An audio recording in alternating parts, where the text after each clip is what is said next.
오늘 에스라 9장 전체적인 아웃라인과 1절 말씀을 전하겠습니다.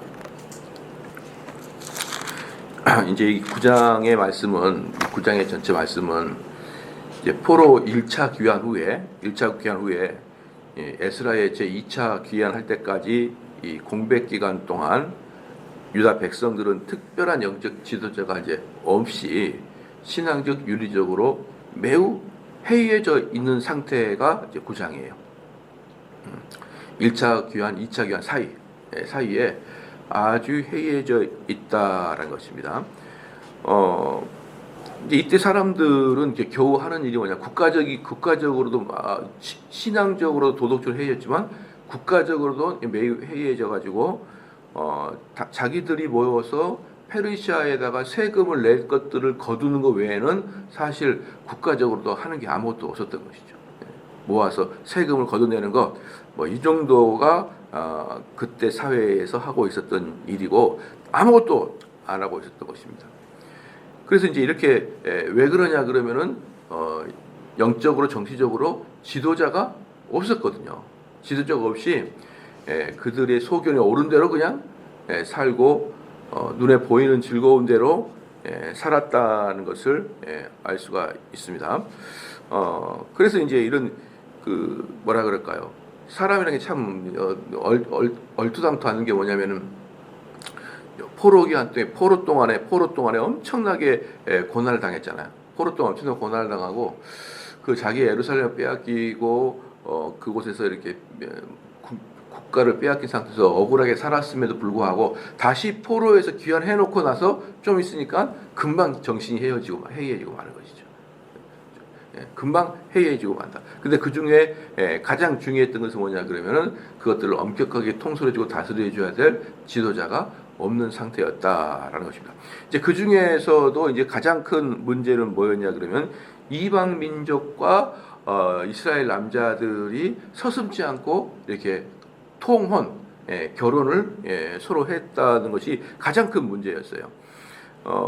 그러니까 이제 이방 여인과 결혼을 할 때 아예 이방 여인과 결혼하지 마라. 이제 이게 어떤 타 민족에 대한 혐오감이 아니에요. 타 민족의 혐오감이 아니다. 그래서 기계적으로 이스라엘 백성들은 기계적으로 이방 민족과 결혼하면 안 돼.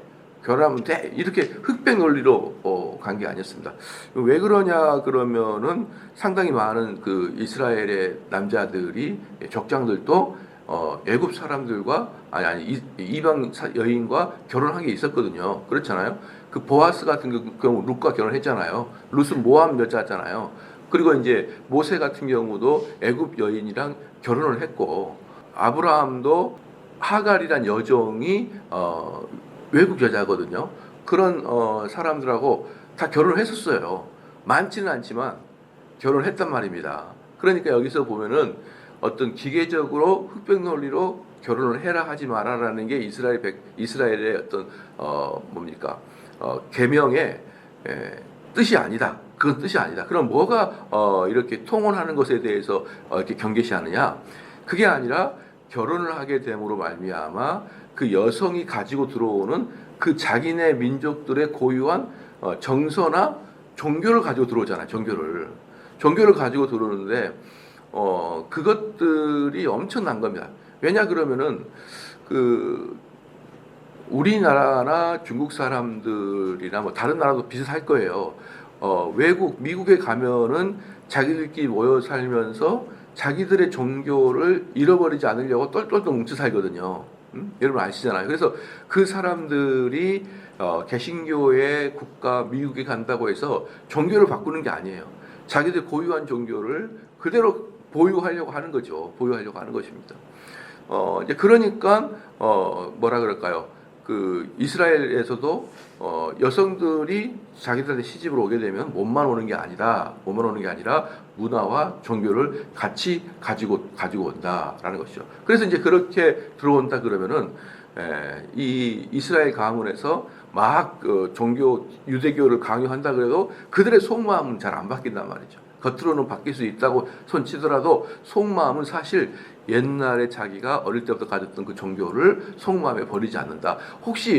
혹시라도 그렇게 버린 사람이 있을지라도 대다수는 사실 바뀌지 않는다라는 것을 알고 있는 것이죠. 이제 그러면 이제 문제는 뭐냐 그러면 그 집안에서 사실 종교적인 결정권자는 누구냐면 엄마예요, 엄마.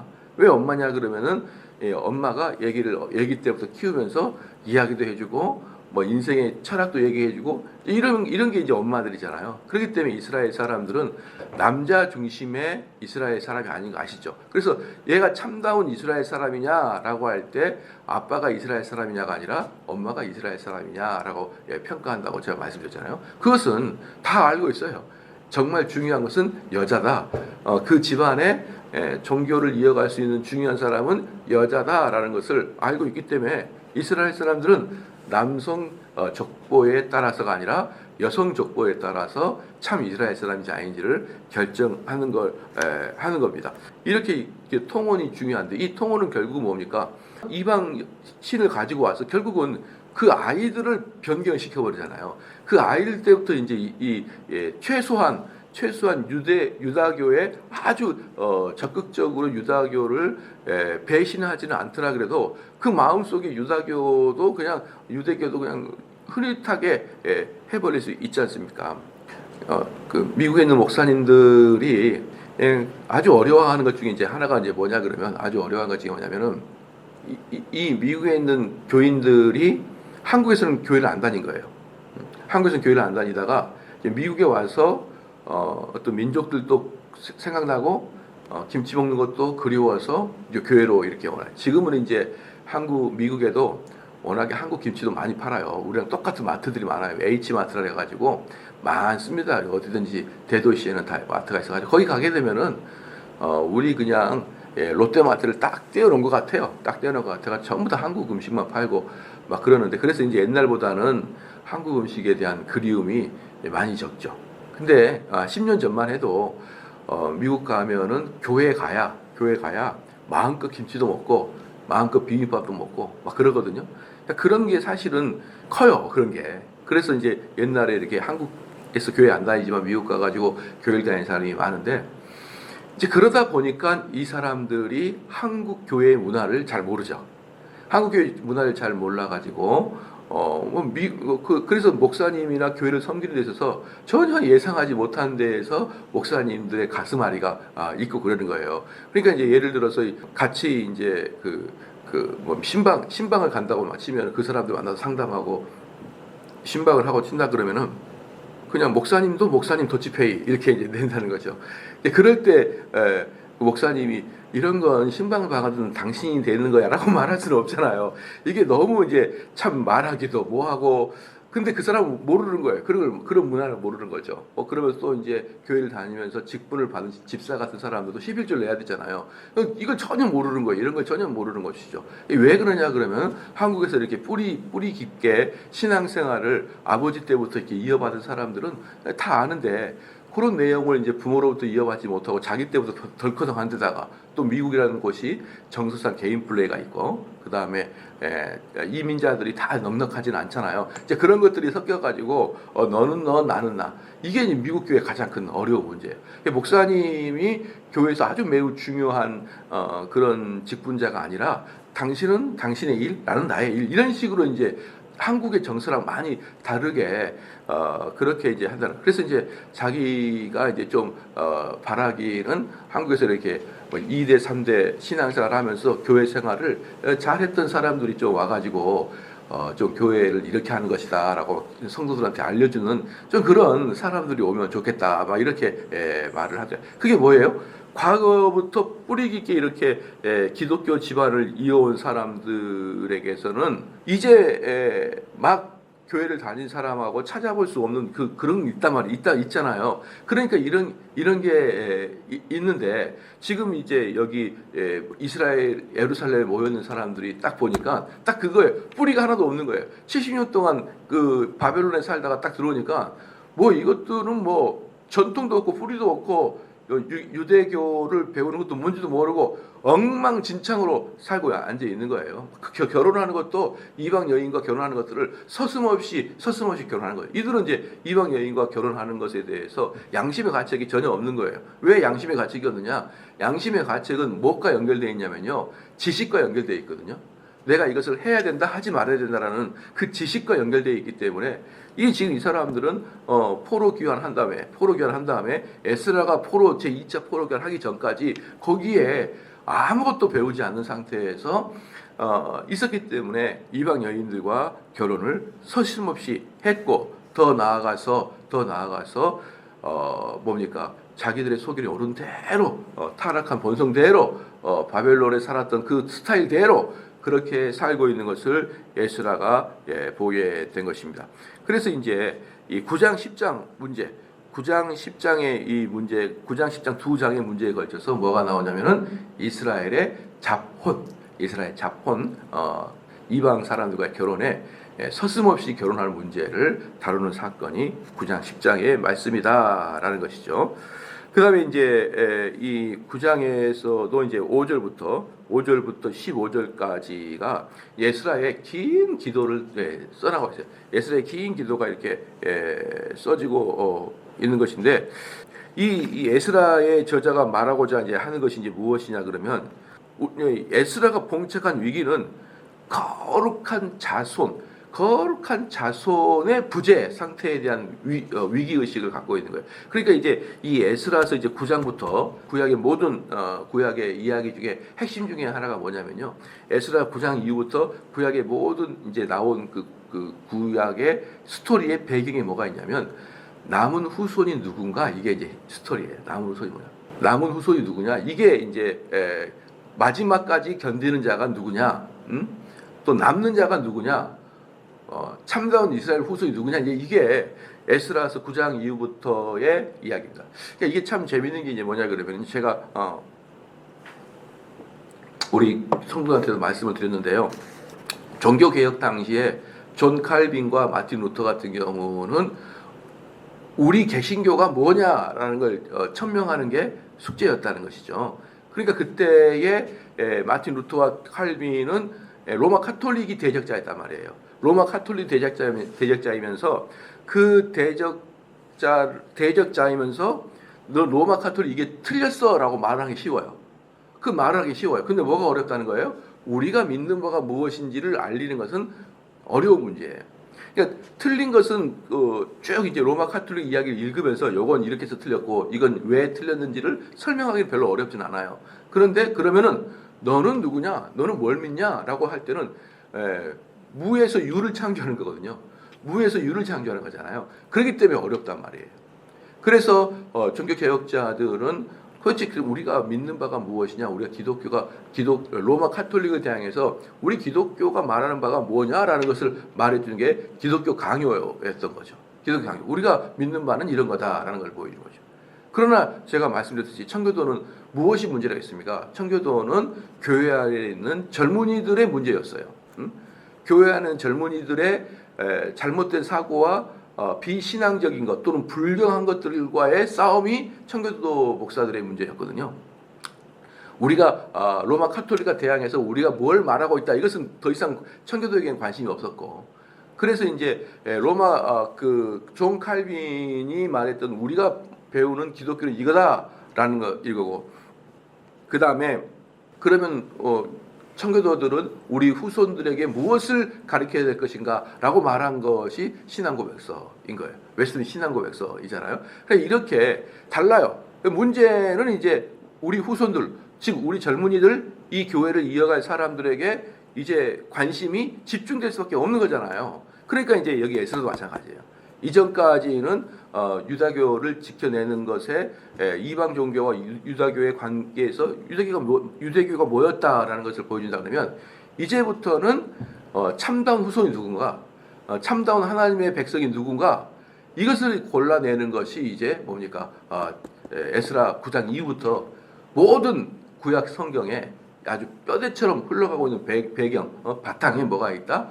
남는 자가 누군가, 후손이 누군가, 이 이야기가 9장 이후부터 쭉 나옵니다. 그러니까 이제 여기서 그 첫 번째, 그럼 남는 자, 거룩한 이스라엘 자손, 이스라엘 참다운 이스라엘의 자손. 그러려면 첫 번째 이 자폰부터 깨야 된다라는 거 이제 에스라의 이야기예요. 이 자폰을 가지고는 더 이상 결단코 이게 되지 않는다라는 것이죠. 그러니까 이게 참 보면은 신앙생활을 중간에 이제 인생 살다가 처음부터 어릴 때도 신앙생활을 안 하고 어른이 돼서 신앙생활을 하면서 정말 신앙생활의 맛을 알고 열심히 하는 사람이 드물어요. 아주 드뭅니다. 아주 드물어요. 근데 대다수의 중간에 신앙생활 하는 사람 있잖아요. 중간에 신앙생활 하는 사람들은 대다수가 90% 이상이 교회를 뜨뜻미지근하게 다녀요. 여러분이 결혼해가지고 믿지 않는 배우자가 아내 끌려서 또 남편 끌려서 억지로 교회 다니는 사람 한번 생각을 해봐요. 상상을 해보면 어떤 거냐면요. 어떻게 된 것이 처음에 아내를 따라서 교회 온 남편이 10년이 돼 똑같은 모습이에요. 뒤에 앉아가지고 이렇게 앉아있다가 그냥 가는 똑같은 모습이 10년 내내 20년 내내 반복이 되다가 부부싸움 하면 나 교회 안 가 막 이러면서 뒤집어 자고 앉아있고 이게 여러분들 주변에서 많이 볼 거예요. 결혼해가지고 불신자를 억지로 끌어다가 데리고 가게 되면은 신앙을 그냥 의무적으로 뒤에서 눈 감고 막 앉아가지고 있는 것을 보게 될 거예요. 중간에 교회 다닌 사람 중에 입을 붕어처럼 빠끈빠끈 열면서 찬송을 크게 한 사람을 거의 보지도 못했고 그런 사람들은 정말 전에 하나 안에 한 명이에요. 거의 대부분 입을 다물고 있고 거의 대부분 설교 시간에 눈을 감아버리고 마음도 감아버리고 이런 사람들이 거의 대부분이거든요. 그렇다 그러면은 여러분 에스라가 딱 들어왔는데 에스라가 들어왔는데 오면 이 교회가 전부 다 뭐예요? 전부 다 그런 불신자같이 눈 딱 감고 앉아있는 거예요. 눈 딱 감고 앉아있습니다. 야, 이제 이거 에스라가 보고 이게 그럼 이런 모습을 지금 우리가 하려고 포로 귀환을 했냐 이런 마음, 이 인간들이 참 이스라엘이냐 이 마음, 이게 이제 에스라의 마음에 너무나 강력하게 나왔습니다. 그래서 이스라엘 이제 이 에스라가 예상치 못한 그 종교 계획을 단행합니다. 근데 이제 이것은 에스라로부터 위에서부터 내려오는 종교개혁이 아니라 밑에 백성들이 우리 이렇게는 못 살겠다라고 하는 밑에 백성들로부터 위로 올라가는 자발적인 종교개혁이었어요. 그게 뭐였냐? 이방 여인과 결혼한 사람들은 다 이혼하라. 다 이혼하라. 이게 이제 이들의 종교개혁이었습니다. 이방 사람들과 결혼한 사람들은 다 이혼하라라고 하는 것이죠. 그러니까 이게 우리로서는 엄청난 무시무시한 일이지만 사실은 여러분도 가만히 생각해 보면요. 믿지 않는 배우자와 살고 싶지 않는 마음이 강하게 들 때가 많죠. 강하게 들 때가 많아요. 아이고, 왜 그럴까요? 모든 사람의 인격의 가장 중심부에는 자신이 믿는 신앙이 있거든. 신앙이 모든 사람의 인격에 가장 바꿀 수 없는 곳에 신앙이 있어요. 그러니까 특별히 하나님을 섬기는 개신교를 믿는 저희들은 개신교, 카톨릭교, 불교 이 세 개의 대형 종교 중에서 가장 자기가 소신껏 신앙생활 하는 게 개신교예요. 가장 탁월하게 개신교 사람들이 소신껏 신앙생활을 합니다. 그러니까 개신교를 다니는 사람들은 거의 70% 정도가 자기는 아주 진지하게 신앙생활하는 게 70% 정도 되고요. 카톨릭 불교로 가면 30%도 안 돼요. 그 사람들 설문조사를 해보니까. 그러니까 개신교, 이번에도 코로나 기간 동안에도 끝까지 교회 가서 예배를 드리겠다는 것은 개신교밖에 없어요. 다른 종교들은 사회에 폐해를 드니까 안 가지 이러면서 수년 동안 2년 3년 동안 교회를 안 나가고 또는 절에 안 가도 별로 상관이 없는 게 저 불교예요. 불교나 카톨릭이에요. 근데 우리는 막 미치려고 그러는 거예요. 예배당 가서 빨리 예배를 드리고 싶어서 좀이 쑤시는 거죠. 그렇기 때문에 우리 기독교에 있는 사람들은 특별히 가장 우리 인격의 밑바탕에 하나님을 예배드리고 찬양하고 섬기고자 하는 마음이 강해요. 그건 뭐예요? 나의 전 인격이 가장 중심에 뭐가 있는 거예요? 하나님을 믿는 마음이 있는 거예요. 근데 나랑 입을 덮고 사는 배우자가 그 하나님을 가볍게 여기고 있단 말이에요. 그 하나님을 은근히 무시한단 말이죠. 내가 좀 부부 생활하다가 사이가 안 좋아지면 그럴 줄 알았어 그러면서 우리가 섬기는 여호와 하나님을 그냥 막 무시를 해버려요. 그런 것들을 몇 번 당하고 나면은 내가 진지한 마음을 저 사람과 서로 나누기가 어려운 상태가 되고, 아이고 이런 화상 같으면 차라리 내가 이제 이 시집을 안 올 걸, 막 이런 마음이 들거든요. 이런 마음을 여러분 잘 생각해 본다 그러면은 이 에스라가 종교 개혁을 단행했던 모든 불신자 여자를 버려라라고 했던 것이 일견 이해가 안 가는 면이 아니다라는 거예요. 아니다. 그래서 여기서 에스라는 아주 큰 단행을 이루는데 전부 다 이방 여인들을 지역으로 돌려보내라, 이렇게 언뜻 보면 너무나 가혹한 명령이지만, 언뜻 보면 가혹한 명령이지만 아니에요. 이스라엘을 획기적으로 이스라엘 백성답게 만들려 그러면 지금은 좀 뭐라 그럴까요? 단호한 일이지만, 지금은 지나치게 율법적인 일이지만, 이것부터 싹을 자르지 않으면 이건 절대로 종교개혁 단행 자체가 어렵다. 왜? 아무리 어려운 일을 당해도 자기 어릴 때부터 갖고 있던 종교심을 겉으로는 변화시킬 수는 있어도 속까지 변화시키기는 어렵다. 그런 여인들에게 우리 믿음의 아이들을 맡길 수가 없다. 이제 이게 에스라가 단행했던 그런 것이다. 그래서 이제 1절, 2절, 오늘 복음 말씀 1절, 2절이 이방인과의 결혼을 보고하고 있는 것입니다. 보고하고 있는 것인데 한번 읽어볼게요. 이후에 백성들이 내게 나와 이르되 이스라엘 백성과 제 사람들과 레위 사람들이 이 땅 백성들에게서 떠나지 아니하고 가나안 사람들과 헷 사람과 브릿 사람들과 여부 사람들과 암몬 사람들과 모압 사람들과 애굽 사람들과 아모리 사람들의 가증한 일을 행하여 그들의 딸을 맞이하여 아내와 며느리로 삼아 거룩한 자손이 그 지방 사람들과 서로 섞이게 하는데 방백들과 고관들이 이 죄에 더욱 으뜸이 되었더라 하는지라라는 것. 여기서 이 일 후에는 뭐냐면 에스라가 바벨론에서 가져온 그 예물들을 성전의 제사장들에 다 바치고, 에스라가 왕의 조소들을 총독들에게 보내어 큰 도움을 받은 일들, 이런 모든 일들이 끝난 후에요. 이 모든, 그러니까 에스라가 포로 귀환 이후에 모든 행정적인 일까지 다 마친 후에, 좀 이제 한숨을 돌린 후에 이제 이런 일들을 이제 보고가 들어온 거예요. 에스라가 막 조사했다기보다도 밑에서부터 계속 보고가 돌아옵니다. 그래서 이제 이 기간이 그래도 몇 개월, 포로의 기간, 그런데 이 일을 전부 다 했기 때문에 포로 귀환 이후에 몇 개월이 지난 다음에 이제 그때가 이 일 후에라고 보면 돼요. 그러니까 오자마자가 아니라 1년이 안 되는 그래도 상당한 몇 개월 동안의 기간 동안에 이 일을 이제 했다라는 것이죠. 약 예루살렘 도착 이후에 넉 달 정도 후에 일이 이루어진 것 같은 걸로 보입니다. 이제 이 에스라가 복귀해가지고 제사장에게 어제 우리가 봤던 가져왔던 거 다 바치고, 그 다음에 돌아다니면서 총독들하고 많은 관리들에게 아닥사스가 보내줬던 편지들을 보여주면서 그들에게 도움을 요청하고, 이제 그러고 있는 중간에 밑에 있는 부하들이 이 결혼 자폰의 문제에 대해서 강력하게 이제 에스라에게 보고하는 거예요. 그래서 10장 보면요. 10장을 봐볼까요? 10장을 보면은 10장 9절에 보면요. 유다와 베냐민 모든 사람들이 3일 내에 예루살렘에 모이니 때는 아홉째 달 20일이라. 그러니까 여러분 이 아홉째 달 20일에 모였잖아요. 그죠? 그러면은 얘네들이 처음에 나올 때 정월 초하루에 나왔잖아요. 정월 초하루에 나와서 거기에서 3일 동안 있다가 총 넉 달을 여행을 하게 되잖아요. 그래서 이렇게 저렇게 해보니까 이때 모인 게 9월 달이었잖아요. 그러니까 넉 달 정도 후에 이런 일이 발생했다라는 것을 우리가 이렇게 추측해 볼 수가 있습니다.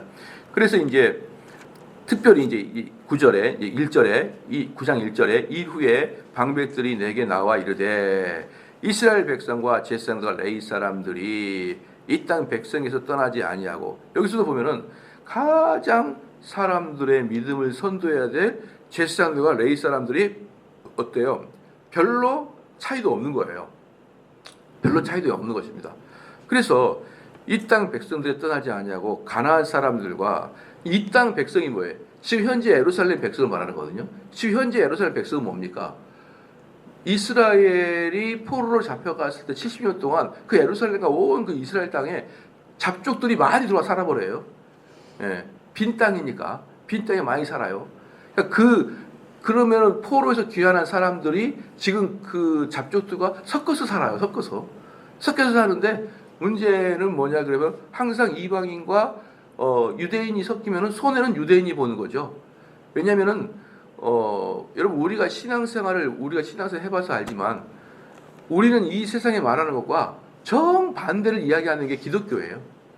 그러니까 이 세상에서 좋다고 막 이야기하는 것들은 사실 기독교적으로 재해석하게 되면 안 좋은 것만 이야기하고 있는 걸 느끼고 있거든요. 근데 이제 문제는 뭐냐면 이방인들이 가지고 있는 철학은 딱 들으면 동의가 돼요. 이방인들이 가지고 있는 철학은 들으면 동의가 돼요. 왜?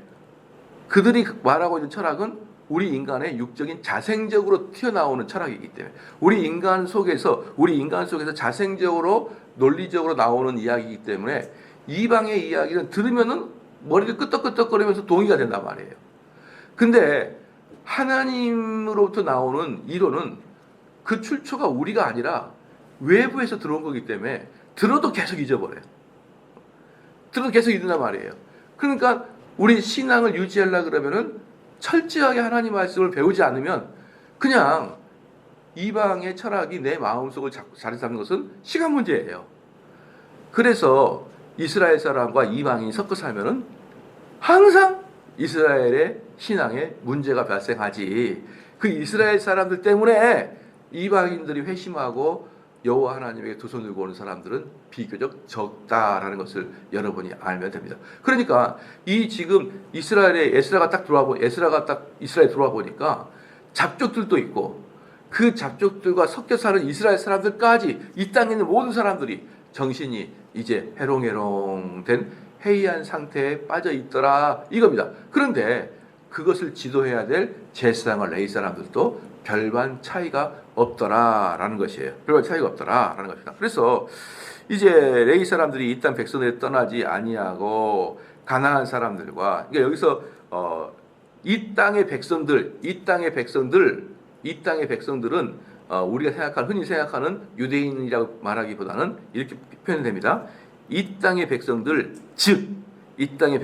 즉 가나안 사람들과 헷 사람들과 브릿 사람들과 여부 사람들 이렇게 말하면 되는 거예요. 그렇잖아요. 그 속에 오만 가지 잡동사니 족보들이 싹 다 들어와 가지고 처음에 뭡니까? 이스라엘이 출애굽해 가지고 가나안 땅을 점령할 때 우리 하나님께서 여호수아에게 명령한 게 있잖아요. 전부 다 쫓아보내라. 가나안 땅의 모든 민족은 다 진멸시키고 쫓아내버리고 추방해버리라. 이렇게 명령했던 그 족보들이 다 이제 어때요? 들어와 있는 거예요. 다 들어와 있는 것입니다. 그러니까 그 얘기를 하는 거예요. 이 땅의 백성들, 즉 가나안 사람들과 헷 사람들과 브릿 사람들과 여부 사람들과 암몬 사람들과 모압 사람들과 이렇게 그 이스라엘 땅을 망가지고 있다. 그 다음에 또 누가 있냐? 이제 이 사람들은 이스라엘의 그 가나안 땅의 토종민들이에요. 토속민들을 여호수아가 다 쫓아냈는데 토속민들을 다시 들어온 거고 뒤에 애굽 사람들과 아모리 사람들 이것은 뭐냐면 토속민족이 아니라 이스라엘의 바깥에서 항상 이스라엘을 유혹하고 위험에 빠지게 했던 민족들이 애굽과 아모리 족속이거든요. 그러니까 지금 여기서 9장 1절에서 말하고 있는 게 뭡니까? 9장 1절에 말하고 있는 게 뭐냐면은 이 대내외적으로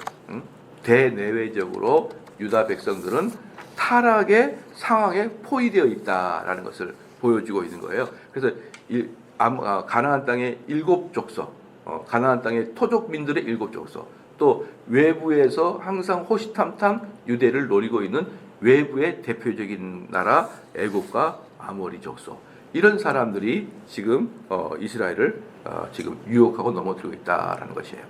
여러분 좀 이해가 되셨죠? 그래서 이제 2절에 보면 그들의 딸을 맞이하여 아내와 며느리로 삼아 거룩한 자손이 그 지방 사람들과 서로 섞이게 하였는데 그 지방은 혼족 잡족들로 섞였다라는 것이에요. 방백들과 고관들이 이 죄에 더 으뜸이 되더라. 이 방백이 뭐냐면 우리로 말하면 장로예요. 장로들과 그 다음에 이스라엘 전체를 이끌어가야 될 고관들이 더 이 일에 앞장서서 하더라라는 것입니다.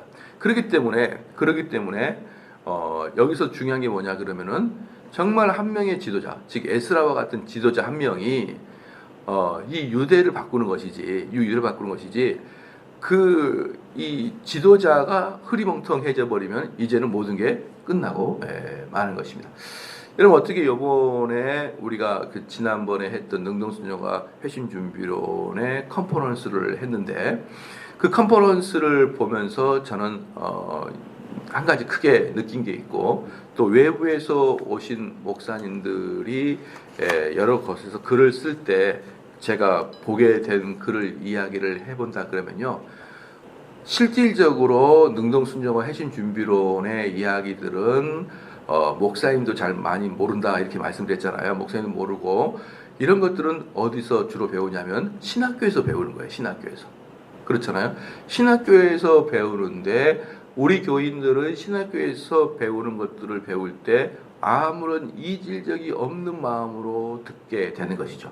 그러니까 아이고 저런 것을 왜 우리가 교회에서 배워야 되지? 저런 것은 신학생들이나 배워야 되는데 우리는 성경만 배우면 되는데 왜 우리가 성경이 아닌 신학을 배우면서 능동순종이니 회심준비론이 이런 걸 우리가 왜 배울까라고 생각할 수도 있는데 우리 교인들은 그런 것에 대한 이질감을 느끼지 아니하고 다 열심히 그것도 어렵지 않게 습득하는 모습들을 보면서 참 우리 교회는 신학교답다라는 생각을 했고 이제 그리고 그때 많은 목사님들이 와가지고 다시 자기 집으로 돌아가고 여러 가지 SNS에다가 이 방문 후기들을 몇 명이 올린 것을 봤어요. 몇 명이 올린 걸 봤는데 우리 교회에 대한 감탄을 많이 쓴 걸 봤어요. 참 대단한 교회였다. 이런 교회를 한국 교회에서 찾아볼 수가 있을까? 이런 식의 이야기. 그래서 청교도와 개혁주의 신학을 단단하게 바탕으로 해서 교회가 아름답게 깃들이 마련하고 성장하고 있다. 이런 이야기들이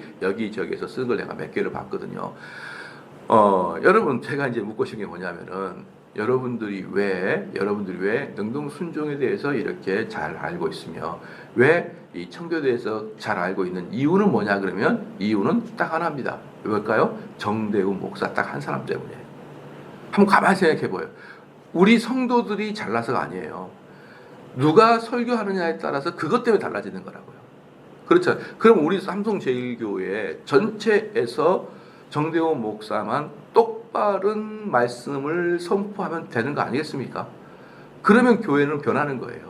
그래서 여기서도 보면은 그 많은 사람들, 특별히 방백들과 관리들, 즉 이스라엘 백성들을 이끌어야 될 최고의 관리들이 머리가 흐트러져 버렸어요. 이미 믿음의 상태를 벗어난 거예요. 그러나 그들 위에 누가 온 거예요? 에스라가 왔잖아요. 그러니까 에스라가 뭐예요? 한 명이 모든 걸 바꿀 수 있다 이 말이에요. 그래서 하나님께서는 에스라가 이 모든 걸 바꿀 수 있는 그 권세를 주려고 아닥사스 왕으로부터 심지어 사법권까지를 받아오게 된 거예요. 그래서 어느 누구보다도 위에서 이 지도자가 바른 방향을 잡는다 그러면 물론 이 종교개혁은 밑에서부터 들불처럼 올라오거든요. 이렇게는 못 살겠다. 들불처럼 올라오는데 들불처럼 올라올 때 최고의 지도자, 즉 에스라와 같은 위치에 있는 사람, 또는 왕의 위치에 있는 사람, 또는 대제사장의 위치에 있는 사람, 이런 사람들이 잘못된 신앙관을 가지고 있거나 잘못된 철학을 가지고 있으면 밑에서 들불처럼 올라오면 걔네들을 곤봉으로 때려 죽일 뿐이지 그것 때문에 종교개혁을 일으키지 않잖아요. 근데 에스라는 하나님 말씀을 잘하는 학사 에스라이고 그렇잖아요. 그리고 아주 어릴 때부터 제사장의 가문으로서 예배를 드리는 방식을 터득하고 있었던 이 에스라가 시민들이 들불처럼 일어난 것을 그대로 수용해가지고 어떻습니까? 종교개혁을 강력하게 단행하게 되므로 이 에스라를 이스라엘 사람들은 모세만큼이나 존경합니다. 지금도 그래요. 지금도 이들이 최고로 존경한 사람은 둘, 모세, 에스라예요. 그러니까 모세와 에스라는 똑같이 지급합니다. 엘리야하고 세례 요한을 같이 취급해요. 이스라엘 사람들 엘리야와 세례 요한을 같이 취급하듯이 이스라엘 사람들은 모세와 이 에스라를 동급으로 취급하고 있는 것입니다. 바로 그 이유가 이런 것 때문에 그러는 거예요. 그래서요, 저는 이제 이런 것을 보면서 이번에 컨퍼런스 때 목사님들이 그런 말씀을 하셨어요. 어떤 말씀이 강의할 때 서창원 목사님 그랬나요? 교회에서 후계자를 키우지 않으면 교회에서 이 교회 안에서 차세들이 이끌어갈 젊은 목사들의 관심을 가지고 기도하고 그들을 후원하여서 키우지 않으면 어떻다는 거예요? 교회는 누가 끌어가겠느냐? 교회의 목사들을 누가 이제 배출해 내겠느냐? 이제 이런 말씀을 한 건 너무나 지나가신 말씀이에요. 여러분, 목사가 누가 나오면 목사는 거의 대부분 거의 90% 이상 신학교를 가보세요. 목사들은 90% 이상 뭐냐면 어릴 때부터 교회에서 뛰어놀고 교회에서 재밌게 놀던 애들이 목사가 되지 예수를 중간에 믿고 오는 사람도 또 별로 없어요. 목사가 되는 사람들은 거의 모태신앙이나 주일학교 때부터 교회에서 잔뼈가 굵은 애들이 신학교 가면 거의 목사가 되어 있어요. 그래서 전부 다 중고등부 때 한 가닥씩 신앙생활할 때 열정을 부렸던 사람들이 중고등부 때 신학교 오는 걸 보는 거거든요. 그렇다 그러면은 이 교회에서도 어떻습니까? 후계들을 위해서 여러 목사들을 배출하기 위해서 우리 교회에서 대통령도 법원에 판사도 나오는 것도 너무 감사한 일이지만 더 필요하고 더 감사한 것은 이 교회에서 목사들이 많이 나와야 돼요. 많이 목사가 나와야 그 목회자들이 사방에 돌아다니면서 이 한국 사회를 변화시키는 게 아니겠습니까? 그날도 이제 교수님들과 대화를 해보니까 이런 얘기 하더라고요. 지금 현재 목회자들의 은퇴가 70이거든요. 70인데 여기에 이제 72세, 75세까지 늘어날 확률이 많거든요. 왜 그러냐면요. 지금 70이면은 여지없이 그냥 은퇴해요. 지금 여지없이 은퇴입니다. 그러면은 지금 이제 69세 사람들은 엄청 많을 거 아니에요. 목사님들 중에. 예? 그들이 은퇴하고 또 69세가 은퇴하고 68세가 은퇴하고 근데 이 사람들 엄청 많아요. 근데 지금 신학교 들어가는 사람이 적어요. 적습니다. 은퇴한 사람보다 훨씬 적은 게 어느 영역이나 마찬가지겠지만 기독교 신학교에서도 지금 69세보다 지금 20살 신학생이 적다 이 말이에요. 그래서 딱 10년 후에 10년 때부터 우리나라의 목회자 수급이 불규정이 이루어지는데 목사들이 1년에 1000명 정도가 부족하대. 10년 후부터. 그때부터는 어때요? 남아 도는 교회들이 텅텅 빈 교회들이 부지기수로 나온다가 그 숫자가 그래요. 숫자가 카운트를 해보니까 10년 후부터는 한국 교회에 매년마다 1000명의 목사가 부족하다. 그리고 또 하나 재밌는 게 뭐냐면은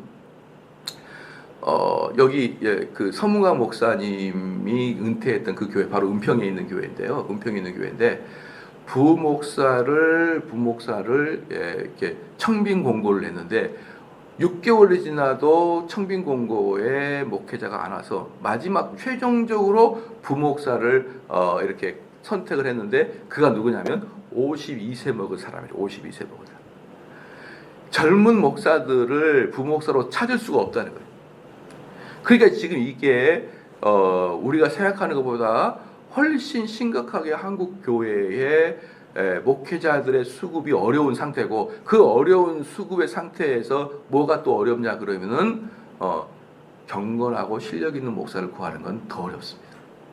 더 어려워요. 그래서 서울 은평에 있고 적지 않는 그 크기의 교회에서조차도 젊은 부목회자들을 구하는 것이 너무너무 어려운 이 시국에 우리 교회에서는 어떤 일을 가장 우선적으로 생각을 해야 되느냐? 답은 자명합니다. 뭐죠? 좋은 목회자들을 교회에서 길러내는 거예요. 그러면은 만약에 똑똑하고 영어도 잘하고 또 믿음도 잘 좋은 사람들은 골라서 다른 직업을 가르치는 것보다 야 너는 목사를 해라 이런 식의 반응으로 우리는 교회에서 자녀들을 키워내야 된다라는 것이죠. 여러분 아시겠죠? 그게 한 명의 지도자가 이 교회 우리 교회 전체에서 담임 목사 한 명이 이 교회를 다 좌지우지한단 말이에요. 자유주의. 그러면 우리는 잘 알다시피 이 기독교라는 것을 결국은 이 한국 사회가 결국은 이 기독교 때문에 여기까지 부흥을 했고 잘 살게 되고 축복받은 나라가 됐다 그러면 우리들은 이 세를 키우는데 전력을 다해야 됩니다. 그게 바로 에스라였다는 것이죠. 아시겠죠? 그래서 우리 성도들은 잘 생각해야 돼. 나중에 어떻게 됩니까? 이 세대를 우리 그런 얘기를 하더라고. 그럼 우리가 이 세를 키운다는 뜻은 뭐냐? 이 세를 키운다는 뜻은 뭐냐면 첫 번째 신학대학원 다닐 때도 다 당연히 교회에서 후원을 다 해야 돼. 당연히 그건 당연한 거예요. 우리 교회에서 신학대학원 가게 되면 그 신학대학원의 등록금은 교회에서 대주는 건 당연한 거고요. 두 번째는 뭐냐 그러면 너희들을 너무 어렵지 않게 살게 해주겠다라는 것이죠. 그러니까 옛날에 저희들이 그 중고등부 다닐 때는요. 그래도 그 안에서 한 10명 중에 1명 또는 30명 중에 1명 정도는 저는 목사할 거예요. 저는 신학교 할 거예요. 이런 사람이 많았대요. 근데 지금은 교회 가면 젊은 중고등학생들이 아무도 그런 소리를 안 한대요. 그 이유 중에 하나가 뭐냐면 철저히 고난당하는 부목사들을 보고 있거든. 그러니까 자기들 중고등부를 섬기는 이 부목사들이 교회 장로님이나 교회 입센 권사들한테 고통을 당하죠. 사례비도 많지도 않죠. 이런 걸 보고 있는 중고등학생 마음속에는 저런 길을 나는 가고 싶지 않다. 이런 마음이 너무 많대요. 너무 많아가지고 그래서 이제 그런 얘기 하더라고요. 그래서 부목회자들을 기쁘게 해주고 처우를 잘해주는 것이 한국 교회의 2세들을 끌어가. 왜? 우리 아들 중학생, 고등학생들이 신학대학을 가거나 아니면 청년들이 신학대학원을 가잖아요. 그러니까 요때에 보는 목사들이 누구예요? 교회 부목사들이라는 거죠. 교회 부목사들을 교회가 존중하지 않으니까 그래 이 부목사들이 존중받지 못하고 쩔쩔매는 것을 우리 자녀들이 보니 담임 목사 너무 멀리잖아. 담임 목사 너무 멀리 있고 부목회자들을 그렇게 보니 이거 나는 저런 인생을 살고 싶지 않다라고 하면서 아예 교회 중고등부에서 신학교 가고 있다는 사람이 사라져버리고 없다는 거예요. 지금 뚝 떨어졌다는 거예요. 뚝 떨어졌다. 여러분 이렇게 되면요 딱 10년입니다. 10년 안에 한국 교회 탈납니다. 그래서 우리 교회는 믿음의 지도자를 키우기 위해서 열심을 다하는 그런 우리 교회가 되기를 주로 축원합니다. 기도하시겠습니다.